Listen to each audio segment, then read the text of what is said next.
Welcome to Wesley Impact. I'm Keith Garner. If you had a strong media presence, you're working in television, hosting radio programmes, I wonder how many people would consider leaving that to pursue another calling.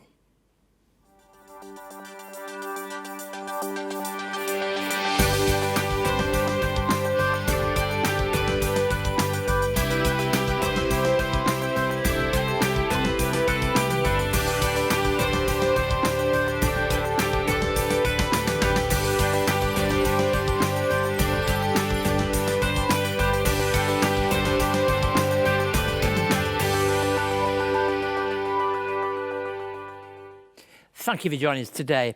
Well, here at Wesley Mission, we've got over 2,500 staff who in one way and another are always willing to roll up their sleeves and do whatever it takes in any way so that we can help those we seek to serve in our community.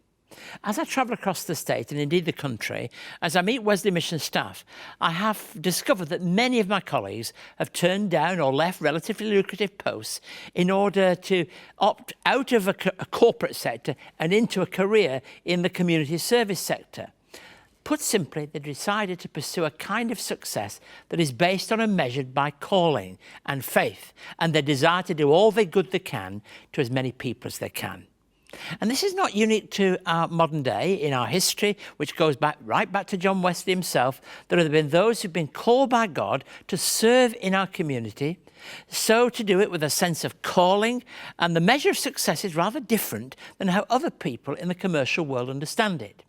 To talk more about this and unpack the career path he's chosen to pursue, I'll be speaking with a television presenter, popular radio personality, and now minister of a local church. Dan Widdowson later in the programme will share it with me. We'll be joined by Craig Gower, Ezzy-Walton, and the Wesley Impact Band to perform an upbeat song, River of Love. I'd like to share a thought with you today on the pattern of Jesus' ministry. I want to reflect upon the fact that Jesus seems to point to a real spiritual balance within his ministry. Now, I mentioned earlier, and we'll be referring to this later in the programme, the measure of success is not necessarily financial or the accolades that we receive from our peers at work. And I think it would be fair to say that a measure of success or the definition of success would vary from one person to another.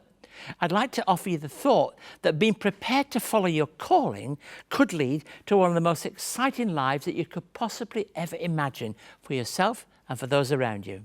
Here at Wesley Mission, we live by faith, and in the day-by-day running of our work, we turn to God for guidance, wisdom, and direction.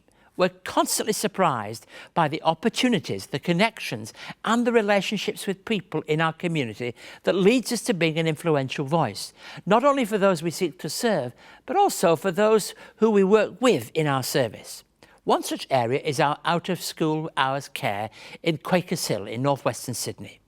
There we saw the need for a community to provide a service which children came to. They'd got nowhere safe to go to after school while they were waiting for parents to finish work. And Quakers Hill Public School provided the backcloth we needed to be effective in the community. Let's take a look together. Today we're celebrating the opening of our new building for Wesley Out of School Hours Care. Wesley Out of School Hours Care is before and after school care and vacation care. We cater to Quakers Hill Public School and Seven Hills West Public School.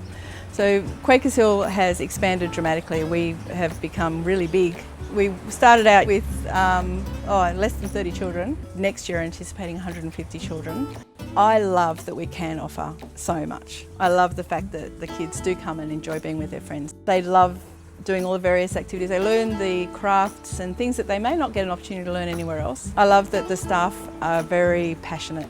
We have a really, really, really special team. It's a place where kids can come and be cared for, nurtured, have a great time, have a wonderful time with their friends, have a great experience for their childhood. Many of us are very aware of the complexity of family life and also that juggling act that now has to go on for so many people of trying to hold together work and at the same time the care of family. Wesley has been involved in out-of-school care in this way for quite some time, for many years here in the Quakers Hill community, because children need real care wrap around before and after school. And the best place really to do that for children is in link with the local school. And we've worked very hard with this school to build up that kind of relationship. And what we have behind me is really a very great tribute to both the school and Wesley Mission in partnership together. This is a really good news story of what we can do in partnership in our community for children. I do think the school really do value what Wesley Mission have achieved within the school. I think they really appreciate the fact that we care as much for the kids as they do. On behalf of my staff, but more importantly on behalf of my community, even more importantly on behalf of my kiddies, thank you to Wesley. Thank you for what you've put in place for our school, this wonderful facility, and continuing to care for the needs of my community, my kids and my families. The parents come in and are so excited, and they tell us that their children have had such a wonderful time, they want to come back tomorrow. I had one parent ring and say, we're going to come later, our child's asked to stay longer. They don't want to go home often, and the children will often say, Mum, can I just finish this? Mum, I haven't done, I'm just playing with so-and-so. So the parents will often sit. We're trying to provide them with a nice area, and we're getting resources and things for the parents to actually have something to do while they're waiting for their child to finish having fun. So it's really lovely. If you would like to see more of the work of Wesley Mission, visit wesleymission.org.au. You can watch loads more videos, catch up on past episodes of Wesley Impact TV, find out about our diverse range of services, and get involved to help make a positive difference in your community. You can also connect with us on social media and stay up to date on the latest news and information from Wesley Mission. wesleymission.org.au. So if you'd like to find out more about the work of Wesley Mission and all that we do, please visit our website, wesleymission.org.au. You can contact us via email on impacttv@wesleymission.org.au. I asked the question earlier, if you've got some kind of career that's going well, successful media career on TV, radio, and you felt called by God to give it away to some degree and to do something that's a little bit less glamorous, but somehow you felt was important because you felt it was to follow your calling, would you do it? One person who did just that is Dan Widdowson. Now, he may be familiar to some of us on television. He was a long-time host of children's programming, and he's written for popular programs such as Home and Away, and radio co-hosted a very successful breakfast television program based in Sydney at Hope 103.2. Welcome, Dan. Good to talk to you again. Thanks for having me. Yeah, last time we talked, we weren't face-to-face. We were down the tube. No, I was on the phone. Now, you're no stranger to a television studio environment, and it's good that you're able to be here. Where did your career start then in this area? My career in television actually it started by fluke. So, whenever I share this story, I say it has to be a God thing because there's no way I could have done it. I was working at a theme park in Fox Studios when there used to be a theme park in Sydney. And, I got everyone on board this ride called the Titanic, and Fox needed somebody to host their commercial. And so, I auditioned for that and I got to host their commercial, and I was 18, so I was really stoked with that. And then one day in my lunch break at this theme park, the two girls who hosted Disney turned up, Shelley and Mel. And they said, oh, we saw your ad on TV and we're looking for a guy to work with. Do you want to work with us? I said, yep, I sure do. It wasn't difficult to find the answer. No. Did you always want to do that? Is it something that was in there that you wanted to do? I probably didn't know that I wanted to go into entertainment till about year 9. But from year 9 onwards, I always knew that I wanted to entertain people in some way. Partly because I'd experienced some hard life stuff, and friends had experienced some hard life stuff. And I always loved that entertainment could just help you escape for a little while. And even if you're feeling really low, just having a laugh is good for everyone. So if I could be part of that, I'd be pretty happy. And you were certainly hosting Saturday's Disney children's programmes and presented a home renovation programme. Yeah. Yeah. I can't renovate. That's the problem. I can't actually renovate. But you can present while other people do the renovating. Yeah, or I can pretend. I can hold a hammer and whack a nail. You shouldn't say pretend. No, that's right. You do it all, I'm sure. Tell us a little bit about what you're doing now, because I know you were very much part of that popular Christian station presentation at Hope 103.2. Yeah. What led you to do what you're doing now? It's almost a calling a little bit away from face-to-face media into doing something different. Yeah, so a long time back when I met my now wife, You know, I'd kind of grown up in a church family, and you know, I knew the tale of Jesus and who he was. But when I met my you know, my girlfriend at the time, she challenged me to come to church with her and read the Bible, and I said, okay, I'm happy to do that. I'm not sure I totally believe it. I said, but I'll read the Bible cover to cover, and if what Jesus actually did for me is true, then I'll commit my whole life to it. And after a couple of years, I was blown away by the truth of who Jesus was. Mm-hmm. And so, you know, I started going to a Bible college just to get a better understanding of, you know, of you know, how the Bible was put together and why it's so important. And the church that I go to, they asked me if I'd come on board as the youth pastor. Mm-hmm. And that's when I was still doing Disney. So I thought, yeah, that'd be fun, is what I thought, so I'll do that. And then the more I got involved in that, the more I suppose felt what you could call a calling to pastoral ministry, to minister to people, you know, by means of being a pastor. And the opportunity came up to do that full time. So I had to kind of decide, do I want to still dabble in media and do that? And what is it that your work now on the Central Coast of New South Wales, what does it involve? So now I'm a pastor at a church in Bensville. And so, you know, full time I'm at this Bensville campus, and the church provides all these different ministries to the community. And I get to be part of those ministries. I get to be part of contacting the community and helping the community. Let me ask this question. Did your time in media give you anything that has added to your ministry now? Oh, absolutely. I feel that you know, anything that God brings along in life has got to add it's got to add somehow. There's got to be, you know, something to that. And so I suppose it taught me to communicate far better than I used to. It taught me how to relate to different people, I suppose. It also took me to some different places, so meeting different people from different communities, different demographics, which really, like, every community is kind of made up of, you know, all these different people trying to do life together. Mm. Mm. And what's the greatest challenge for a person entering pastoral ministry? Oh, goodness, the greatest... Well, so there's a lot of challenges. I suppose a big challenge for me is knowing just when to stop and when to rest, because the community never stops and needs never stop. And so if you wanted to, you could be out all the time doing important stuff. But yeah, as a dad and as a husband, I need to learn, okay, well, I need to invest in my family now, or just invest in my own health for a little while.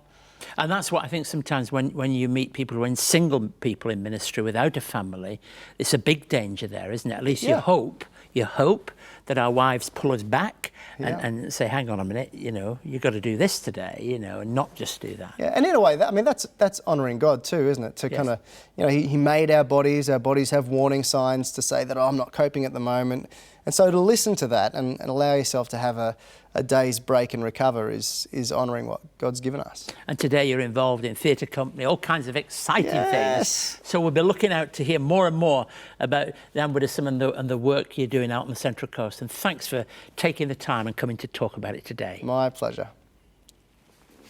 No matter what the platform or the pulpit is, whether it's in a theatre or whether it's in a church or whether it's on radio, using your skills and your talents to communicate the gospel in all forms of media, on stage or in church, is important. So I'm grateful to Dan sharing with us today. So now please welcome Craig Gower, our own Craig Gower, to sing a song which will provide a little change of pace for us here today, River of Love.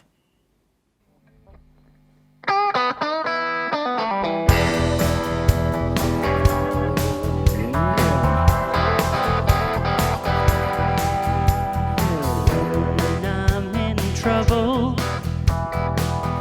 when I'm sinking down, caught up in this struggle, stuck out on the wrong side of town. Lord, I know you won't forsake me. You help me rise above. Let your spirit take me down to the river of love.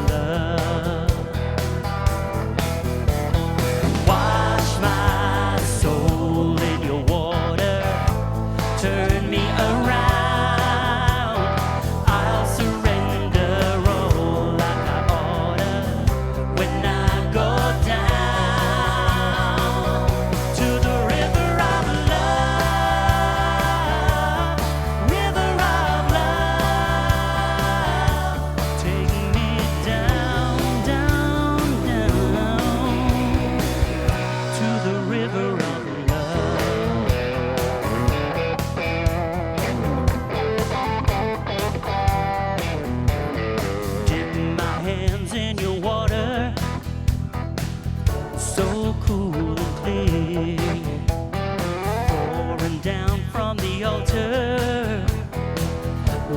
there's healing here.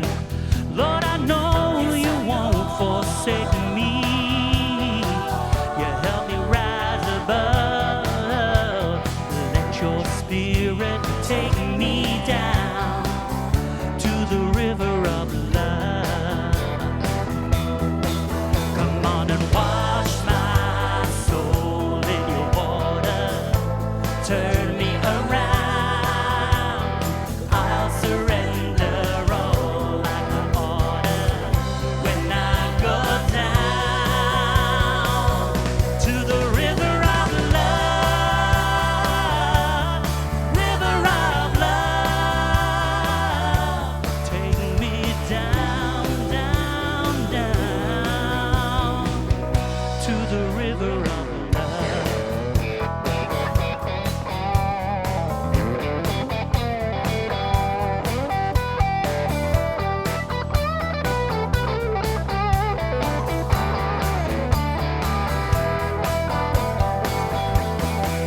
Come on and wash my soul in your water. Turn me around.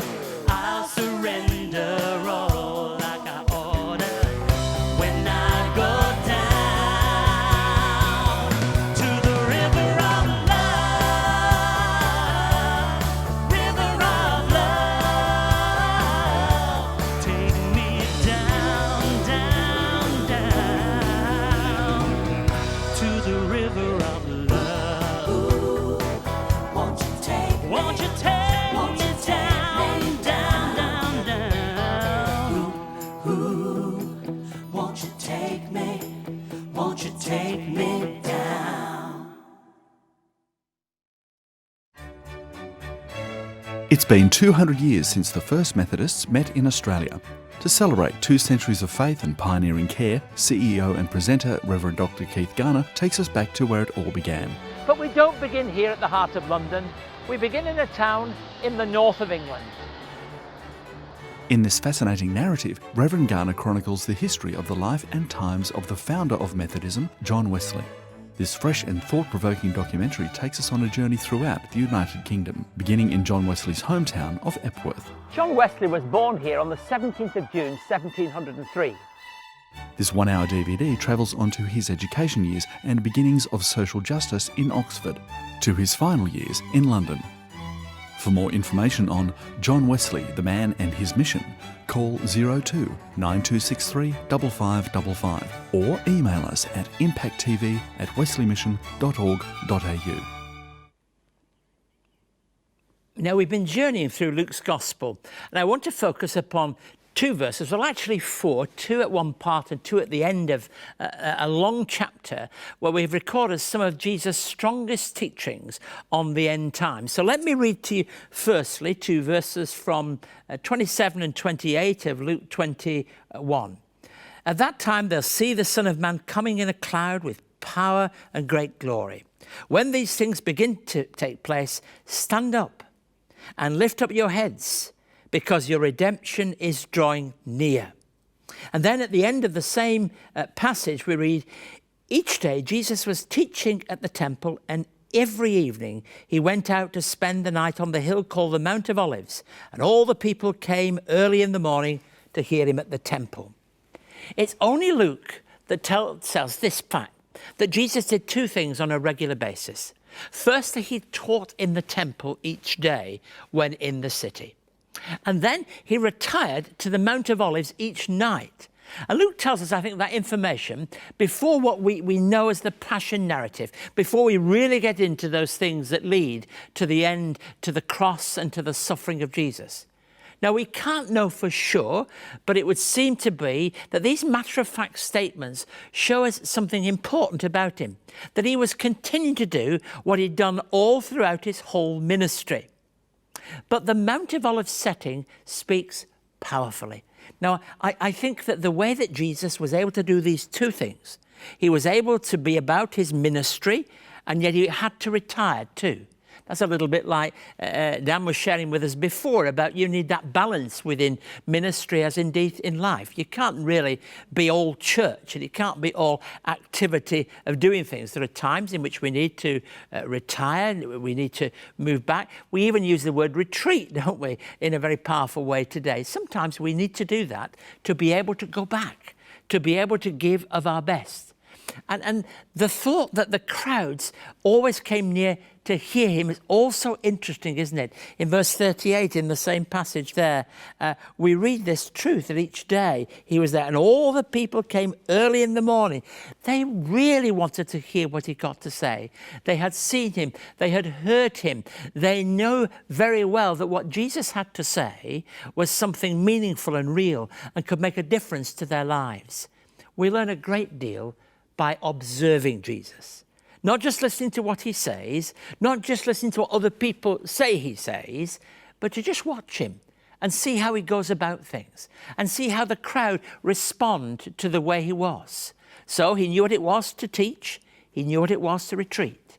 He knew what it was to come back, and the coming back brought the crowds near to him so that they could genuinely listen to what it is he had to say. Now, in mission, in ministry, in engagement, in community involvement, in all those ways, those components need to be there at the heart of our ministry and our mission. It's the only way we will be taken seriously by people. In a moment, I'm going to ask Dan a little bit more about the work he's now involved with in drama. But before I do that, let's remind ourselves why the crowds came to hear him. If you would like to contact Keith and find out more about today's program, write to us at Wesley Mission, Post Office Box A5555, Sydney South 1235. Or you can send an email to impacttv@wesleymission.org.au. On our website, you can catch up on past episodes of Wesley Impact, find out more about our work, read online magazines and articles, and connect with us on Facebook, LinkedIn, Twitter, and YouTube. You can also connect to Keith's blog and stay up to date on all of the latest news and information from Wesley Mission. wesleymission.org.au. Over 44% of households suffer from financial stress.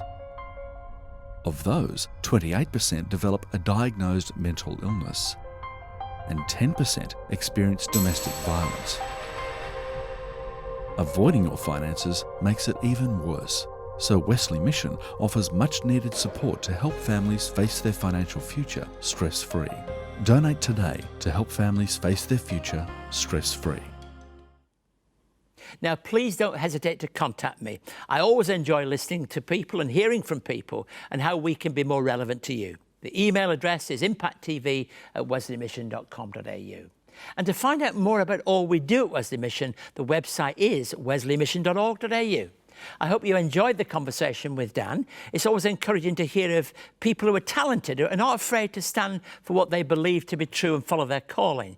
Now you're marrying your skills and talents in a way to communicate the gospel in perhaps a different way. Tell us about that. Yeah, in a theatrical sense. So, I'm of the belief that all our creative gifts are God-given.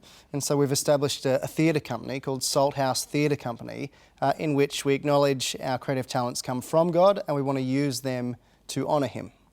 So we get groups of all ages together. We put on shows like any other theatre company, but we just make sure we don't lose sight of the fact that we're performing for Him, and when we perform for the community and give the community enjoyment, that's for His glory and not because we're these creative beings where we soak up all the praise. I always kind of struggle when people separate talents and gifts, because our talents, even though they may lie within us and might be there, are still God-given, aren't they? They're still God-given gifts. Sometimes we've got to unlock them. Sometimes we've got to create the environment where we can unlock those gifts. But, any person with any talent, whether they believe it or not, I believe their gifts and talents have come from God. Well, we wish you well and hope that that project goes well on the Central Coast, and also that you continue to enjoy your pastoral ministry. It's been a delight to talk to you again and to feel very much engaged with the work that you're doing, Dan. Thank you very much. Please join us again next week for another episode of Wesley Impact TV. We always have some fun times together. We meet interesting people. And most important of all, I hope we offer help to those of you that share with us on the programme. Don't be afraid to get in touch. Thank you. God bless you. Same time next week. Join us for Wesley Impact TV.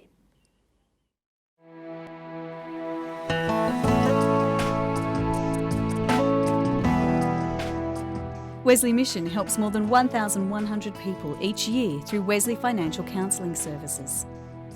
To find out more, visit wesleymission.org.au.